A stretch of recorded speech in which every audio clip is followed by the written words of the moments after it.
El COVID-19 en muchísimas personas deja síntomas posteriores a esta enfermedad.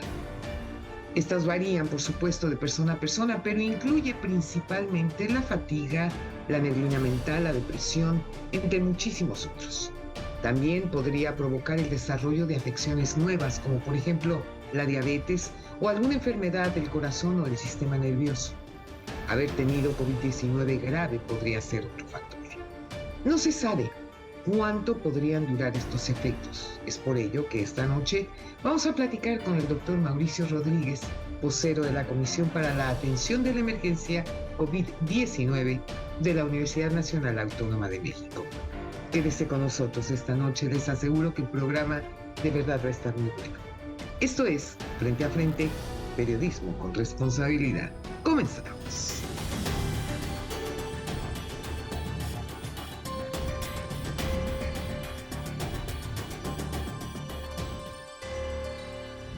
Señoras y señores, qué gusto de veras que estén con nosotros esta noche para poder platicar sobre un tema que definitivamente ha levantado un enorme interés, porque desde luego durante todos los momentos de la pandemia, en donde estuvo claramente destacada en los Estados Unidos, en México, en todos los países del mundo, pues la gente empezó a cuidarse, se ponían cubrebocas, no salían a lugares que estuvieran aglomerados, etcétera, etcétera.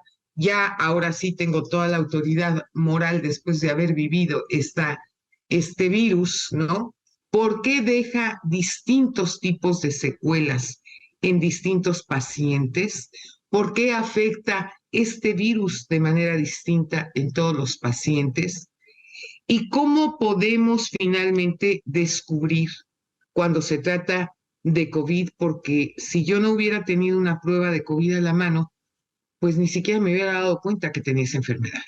Qué gusto saludarte. ¿Cómo estás, Lolita? Muchísimas gracias por invitarme otra vez, que siempre es un gusto platicar contigo y con tu audiencia. Primero, pues celebro que estés bien, que te hayas recuperado. Y me gusta un poco, pues, cómo lo planteas desde la narrativa individual, porque de eso está compuesta la pandemia, de Claro. historias individuales. Cada caso es diferente, aunque seamos 7, 8 millones de casos confirmados en México, cada caso es individual. Ahora, ¿cuándo decimos que sigue siendo COVID o que son secuelas de COVID? Ese ha sido motivo de mucha controversia Sí. técnica y científica porque hay una serie de secuelas inmediatas las primeras 2 semanas que son pues un rezago de cansancio que pues, se mantiene, debilidad muscular y esta neblina mental le llaman, ¿no? Un dolor de cuello y de hombros, pero una cosa que no te puedes ni siquiera imaginar, qué terrible, ¿eh? Y entonces esto ocurre así en el momento como más inmediato. Sí, Pero ya pasado más tiempo, las secuelas son muy diferentes. También por eso ha costado mucho trabajo clasificarlo, porque pues no termina de quedar claro a qué nos vamos a referir cuando decimos condición post-COVID, ¿no? O sea, fatiga, dificultad respiratoria, dolor de cabeza, cansancio, dificultad para concentrarte, pérdida de la memoria, le llamamos la memoria anterógrada, que no te acuerdas de lo que acabas de hacer hace poquito, y todo esto. Entonces, que llegas a la cocina y dices, ¿ya qué vine? sí. Ahora, aquí también hay un par de cosas importantes. Hay unas secuelas fisiológicas que sí pueden ser relevantes, ¿no? O sea, se ha Sí. visto que aumenta el riesgo cardiovascular, o sea, unos meses después de COVID, aumenta el riesgo de infartos, de eventos vasculares cerebrales. Hasta de diabetes, ¿eh? Hay pacientes que les ha dado diabetes después de tener COVID. Exacto. Entonces, todo esto ocurre porque hay un proceso inflamatorio, hay una Claro, respuesta del cuerpo que desbalancea el equilibrio del cuerpo. Y claro. eso provoca los síntomas. Cada vez hay más artículos donde encuentran restos de alguno de los elementos del virus en algún rincón del organismo, en un pedacito del riñón, en el cerebro, en los vasos sanguíneos, en el hígado, en cualquier lugar. Y eso genera inflamación y hace que sea difícil de regular la inflamación. Entonces, por eso es importante, pues sí, estar pendiente después de que te haya dado cuando menos para reaccionar rápido ante una emergencia y también pues para tener el antecedente de que ya te dio. Ahora, la gente que ya estaba vacunada tiene menos riesgo de secuelas. Ah, Y ahorita con las variantes virales que están circulando, también hay menos riesgo de secuelas. Lo peor de las secuelas podríamos decir que ya lo vimos con el virus original, con el que fue la primera ola, no, y bueno. tal vez la segunda ola que todavía no había mucha vacuna. Fíjate que a mí me dio mucho gusto aquí en los Estados Unidos ver que en el momento en que le llamé a mi médico y le mandé la fotografía, de hecho, de la prueba que me había hecho, inmediatamente ordenó a la farmacia para que fuera mi marido a recoger este medicamento. Exacto, Aquí el te lo Paxlovid. muestro. Bueno, este medicamento aquí en Estados Unidos te lo dan gratis, Sí, aquí también. ¿no? Entonces, la reacción, pues, que se tiene ya, digamos, todo muy bien armado para poder proteger al paciente, cuidar al paciente ante un evento de esta naturaleza es algo que me da muchísimo gusto, ¿no? Y aún así, ¿no? O sea, aún así han tenido un problema, pero indescriptible, han tenido unas olas adicionales a lo que todos hemos visto. Aquí en México también hay Paxlovid y si te acercas a uno de los hospitales de referencia de COVID, te lo dan, siempre y cuando cumplas con los criterios de la prescripción. O sea, no, Correcto, no es adecuado usarlo así en general con todos los pacientes, no tiene efectividad en todos los pacientes. En personas de alto riesgo sí, en adultos mayores, personas con alguna enfermedad de base, ¿no? Ahí vale la pena utilizarlo y eso ayuda a que, pues, que tu evolución sea mucho más favorable en los primeros días. Ahora, necesitamos, como lo decía hace ratito, construir una agenda para poder hacer investigación sobre la condición post-COVID, medir la magnitud del problema, porque aunque no se crea, no tenemos esos datos. O sea, sobre todo porque ha pasado poco, relativamente poco tiempo sí, desde que inició la pandemia, doctor. Esa es la verdad. sí, cuando menos se acaba de publicar hace unos días un artículo en el que han seguido a unos pacientes por 2 años.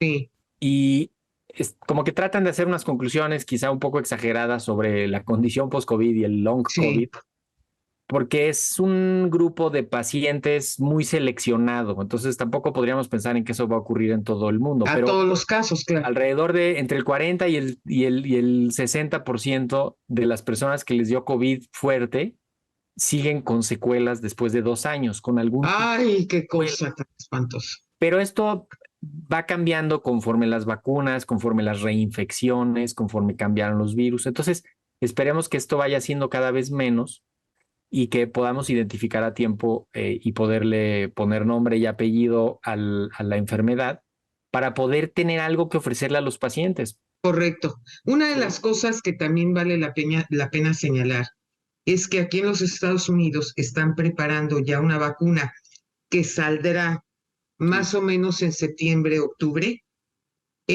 precisamente sobre la nueva variante de COVID, porque está pasando un poco lo que sucedía con el flu cada año, ¿no? Que sí. cada año tenían que cambiar la vacuna por todas las mutaciones del maldito Sí, bicho, ¿no? sí, ahí lo grave en Estados Unidos es que estas nuevas dosis que van a salir ya no van a ser gratis. ¿No? Y ya dijeron que van a costar alrededor de 120, $130 la dosis.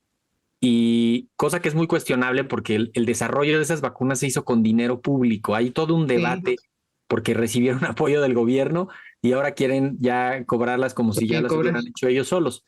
Pero sí están haciendo los ajustes para tener una nueva vacuna hacia finales de septiembre, octubre. Mira, la verdad es que gasta uno Claro. dinero a veces en tantas tonteras que si se trata de tu salud y de tu vida, porque esto es Sí, muy importante señalarlo, de tu vida. Si tienes determinada edad, si tienes diabetes, si tienes problemas de corazón, si tienes una serie de condiciones en tu salud y de riesgo, más vale ir ahorrando tu dinerito sí. y comprar y pagar tu vacuna que exponerte al otro.